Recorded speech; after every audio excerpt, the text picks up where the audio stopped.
Hello everyone, my name is Marion and I'm once again joined by my good friend Lynn. Hello. And welcome back to another episode of Reading Reddit Stories, the show where I don't know if you know this, but we read Reddit stories. And today, it's gonna be a train wreck, it's gonna be a hanging, it's gonna be a crucifixion. Today's episode is gonna be terrible. This story is gonna make your brains go explode. It is gonna make you rethink everything that you've ever thought. It is going to be absolutely insanity. So yeah, let's get to it. Are you excited, Lynn? Well, so let's get to it.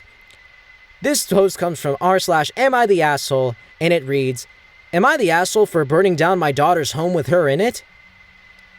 Hi everyone, I need some advice on if I am the wrong. Recently, I told my daughter that I didn't love her, and that I didn't care about her, but then I apologized for it, so it should technically be okay, but she still refuses to talk to me. And so earlier today, I took a tank of gas and a lighter, and I went over to her place, and I burnt it down with her in it. Do you think this is too much of an extreme reaction? I could hear her screams as I ran farther and farther into the forest, running away so that way no one could find me. And I would like to ask, am I the asshole for doing this, or was I in the right for doing this? What do you think, Lynn? I think so too. I think he's the asshole. Let's read some comments. You're the asshole. You should have talked it out with your daughter instead of burning down her home with her in it. You could have easily gotten rid of her another way and then sold the home for way more money. It could have been so much easier. I agree with that. It could have been so much easier if he had just tried a little bit harder. Anyways, that's pretty much it for this episode. I hope you all enjoyed it. Did you enjoy it, Lynn?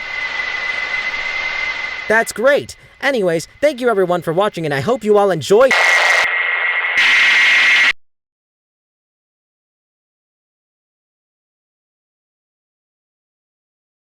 Creative stagnation is when someone who is once known to create many things is unable to create any more. It is usually temporary, and the person can create once more again in due time.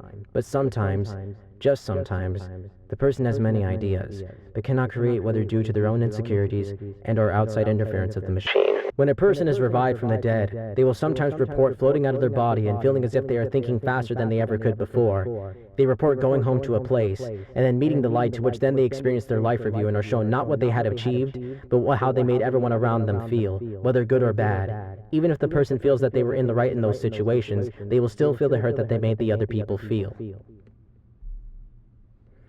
Children will report remembering a past life along with having birthmarks related to how the past person had died, while many will throw away these things claiming it to be imagination or the parents telling the child to say these things. The child will say things that they should have never known, and even seeing people in the afterlife.